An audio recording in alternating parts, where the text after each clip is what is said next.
In this video, I want to get a little bit more into limits. Let's look at some more gross ones. Let's look at piecewise defined ones. Maybe look at some that will give us infinity. So let's say you have the limit as x approaches 3 of the square root of x plus 1 minus 2 over x minus 3. If I plug in, I get a 0 on top and a 0 on bottom. But I can't factor it the way it is. So I'm going to use the trick that a squared minus b squared is equal to a minus b times a plus b. So let's look at what we have. If I think of this first part as a and the second part as b, I have an a minus b. If I multiply it by a plus b, then I will be able to have a squared minus b squared, which allows me to have that x minus 1 square rooted gone. Now I can't just multiply by anything I want. I have to multiply by 1, so I have to put all that mess over itself. Let's multiply it out. We're not going to multiply the bottom out because that won't do us any good. Plus we're hoping that this x minus 3 will appear on top. And if it doesn't, you did something wrong. X plus 1 squared, square rooted squared, is just x plus 1. Then minus 4 will give me x plus 3 on top and x minus 3 on bottom. Those will cancel. I plug into the leftovers. 3 plus 1 gives me 4. Square rooted is 2. So I now have 1/4 is that limit. So whenever you get 0 over 0, you should be able to jiggle it and something should be able to factor.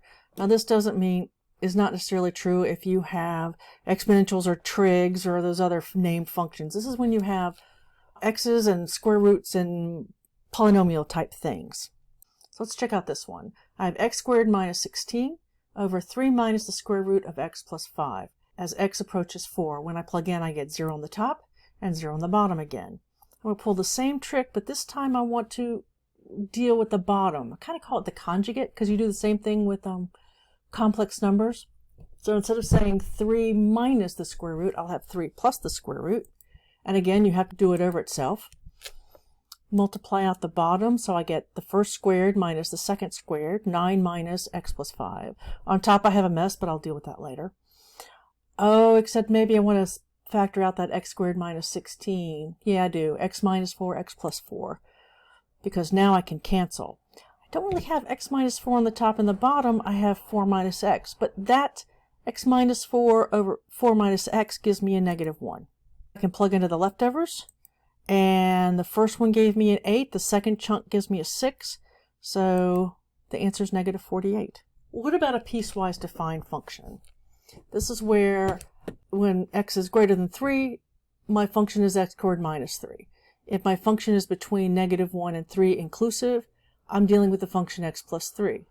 And if x is less than negative 1, I'm dealing with the function 2x.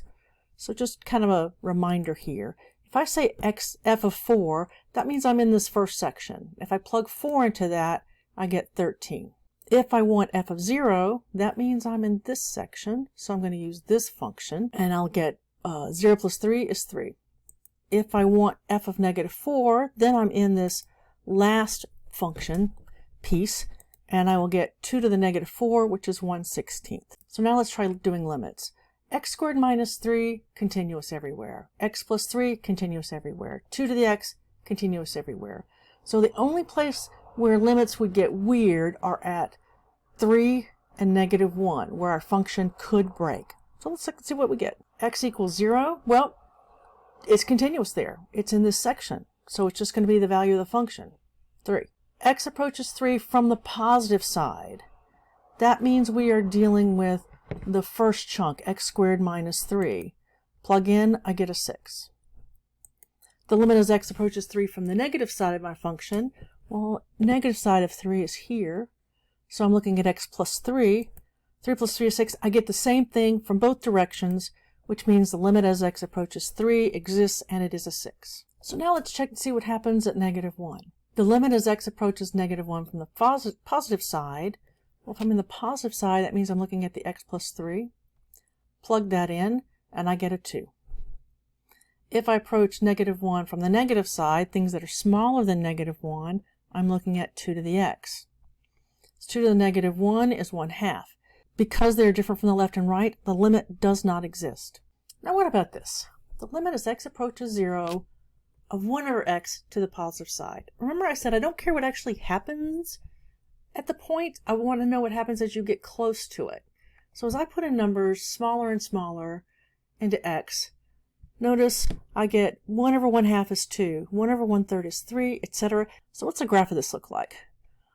Okay, this is the part of 1 over x when x is positive, and as x approaches 0, y approaches infinity. Okay. So this limit is positive infinity. What about the other direction? As we approach 0 from the negative side, I can again do that same little chart. The difference is these are all negative.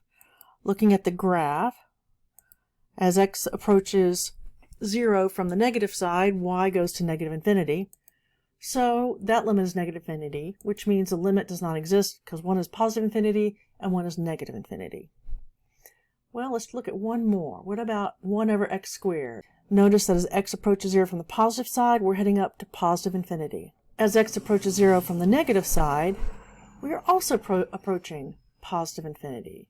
So therefore, the limit as x approaches 0 of 1 over x squared is infinity. What are our takeaways? If you get a 0 over 0, try to jiggle and factor and cancel. Piecewise to functions, usually each section is continuous, though I could throw some weird shit at you, but I won't. Interesting limits will be at the change points. The limit is toward a vertical asymptote, then the one-sided limits will usually be plus or minus 8. The reason I say usually is I'm a mathematician, and I know I can always find a way to break something if I say always. If you're approaching a vertical asymptote, the reason it's a vertical asymptote is either on the left and the right is going to pop up to infinity. So you could have some weird piecewise defined function at the asymptote where there's actually a hole in the asymptote. Let's don't go there right now.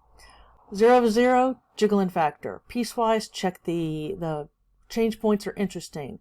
Going toward a vertical asymptote will usually be plus or minus infinity if it's one-sided. If it is from both sides, you're either going to get positive infinity, negative infinity, or does not exist.